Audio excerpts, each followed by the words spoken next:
girl. I'm that chick Linda. Like, nobody's telling me what to do, so I'm highly unqualified. I basically don't know what I'm doing. Hi, my name is Linda Nyangwa, so welcome to another episode of Highly Unqualified. Today we're talking about feeling enough, and I think it's a thing we should have talked about a long time ago. So, okay. Take two. So, at least she was here for the intro. Okay, so a couple of girlfriends and I, Howie, I have 10 minutes to film. Don't be that guy. So, I was listening to a radio show. I can't say which one because, you know, I work there. Anyway, I was listening to a radio show and one of the presenters said that Nairobi moms are lazy because we have all this help and all we do is go out for wine and we don't do anything. I think the thing that made me really angry about it is because I already struggle with the fact that I don't feel like I'm doing enough for my child. I don't know if you feel the same way. I always feel like, you know, I'm away from her too often. I'm worried, like, am I really raising her or is my nanny doing it? I worry all the time that even when I am with her, I'm not giving her stuff to make her smarter, you know, because you go to people's houses and you find like a 4-month-old child who can count to 300 and my kid, whoop, just tripped. So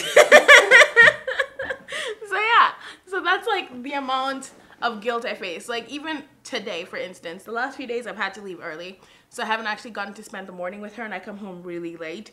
So like today I've insisted on filming with her here because I feel like I'm not around her enough. But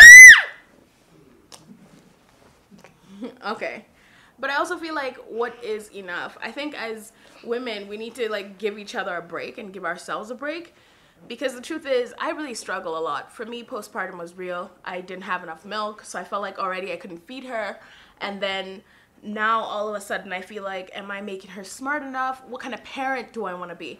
Do I want to be too strict? And so now we do the spanking thing, but then now, you know, with studies, you know, our parents didn't have studies every flipping day, right? So the newest study says that, you know, like if you discipline a child with violence, they become more likely to be violent adults. But okay, I didn't turn out violent.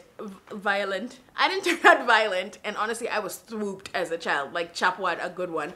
But then now I gotta ask myself, like, so yes, I will spank her, but like, how much spanking is too much spanking? How often should I spank? How hard should I spank? Should I spank with my hand? Because the other thing people say is, don't spank with your hand because you need to comfort and like be their nice person to them with your hand. So use something. So like, I tried a mwiko, and then my kuhu came here and told me if you hit a girl with a mwiko, she won't find a husband. So that was out the window. Oh, thank you, baby. And then now I have a kijiti thingy. I haven't used it yet. I was told to get it like carved specially for this, but it's a threat now. But now she even thinks it's funny because she finds it and threatens me with it. So I don't know when it's ever enough, and like if as moms will ever feel enough, because I've always constantly struggled, even in my life, with just like confidence issues and questioning and second guessing myself, and I think it became worse when I became a mother. That probably explains my newfound love of wine. I need to cope somehow, but I think we need to give each other breaks and we need to give each other more credit. We need to allow moms to mess up, and we need to support each other, even when you don't necessarily agree with the kind of parent your friend is or your sister is. I don't think we give each other enough credit because we always feel like we're not doing it enough. We're not doing anything enough. We're not there enough. We're not letting them be independent enough when we're there too much. We're not, you know, teaching them enough. My daughter doesn't know how to count past 3 because she thinks you say 3 and then you jump. Like, I'm trying my hardest here. But that's pretty much it. Howie, can you do any special tricks?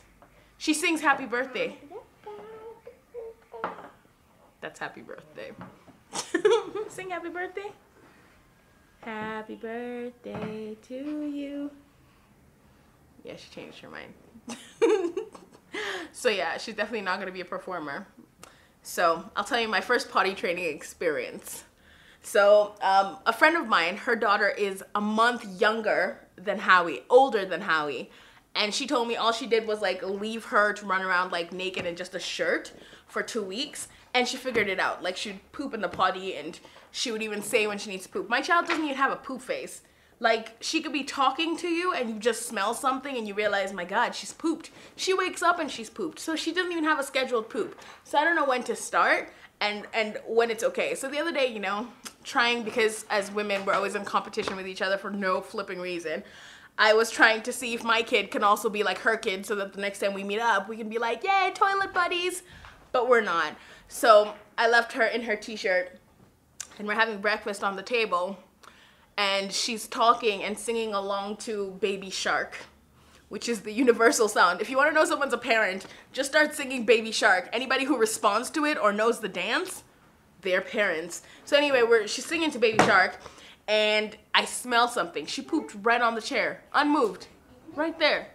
So I don't know how to, like, I don't know where to start when it comes to potty training. So last time I said I hate momsplaining, but I need momsplaining on that. I need you to call me and tell me I'm doing something wrong. I need you to inbox me and tell me all the things I should be doing, because my child, first of all, thinks the toilet is a place to go and throw toys into and not anything else. I was told to let her watch me pee, but I don't know. I don't think we're that close. So I don't know what to do. But also, the other thing I did discover, Milton's. Yes, it's an advertising break. I need to pay my bills. Anyway, Milton's sterilizing fluid. You can actually use it on the potty and everything else, like as you're cleaning your toilet. So for me right now, it's the potty. After she's done with it, I'll rinse it with like a little capful of Milton's and water, and then we're good to go. It's actually sterilized it. Because right now she's not using very many bottles. So luckily we're out of that phase and I don't have to sterilize my breast pump and whatnot, which this was super helpful with, by the way. Milton's has the sterilizing tabs and the sterilizing liquid. Initially when she was on bottles full time, I really liked the tablets, but now this is my favorite one because you can use it on everything. First of all, like, you know, when you get flowers in the house, I can't keep anything alive. So flowers for me are the hardest. So this one, you put a little bit of Milton's into the water and the flowers last a little bit longer. Thank you. Or the other thing I like about this one is you can wash your vegetables in it. So don't put as much as you would if you were sterilizing bottles or whatnot. But then you put it in the water when you're, you know, cleaning the greens and whatnot. It really helps it. So you don't have to buy the specialized vegetable sterilizer or cleaner. I don't know what they call it. But you know what I'm trying to say. And then, of course, the potty training, because I had to sterilize my chairs. I had to sterilize everything.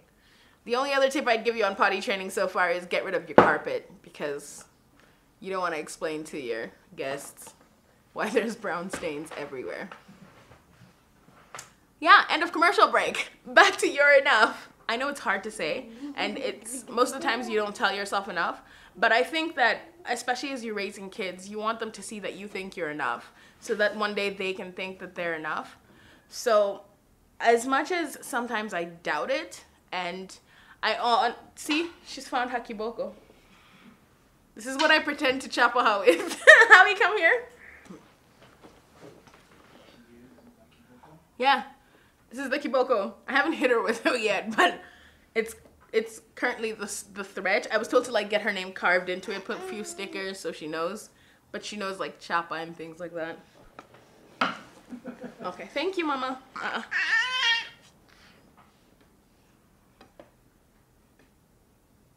Howie, that was rude. Anyway, it's almost as tall as her. Obviously, I'm never gonna hit her with it. Howie, what was I thinking? So yes, being present is enough sometimes, because you can't give everything. For me, I can't afford to stay home. As much as I would have liked to, I really can't afford it. And so I know that even when I do work and when I'm out of the house, I'm doing it for her. So I gotta tell myself that that's enough. And when I do have time with her, I actually make time for her as much as I can. But also it's okay to avoid your child. That's the other thing they don't tell you. If you need to take like an hour and hide in your room with wine and a movie, do it. Like seriously, do it. Because kids, sometimes, you know, you love them, but you're just like, especially now that she's almost 2. yeah. So that's another episode of Highly Unqualified. Don't forget to subscribe. Hit me up on my inbox. Tell me how to help her poop in a hole properly, please. I'm dying. She poops everywhere. Howie! Howie! Do you want to go on timeout? Don't do that. All right. Goodbye.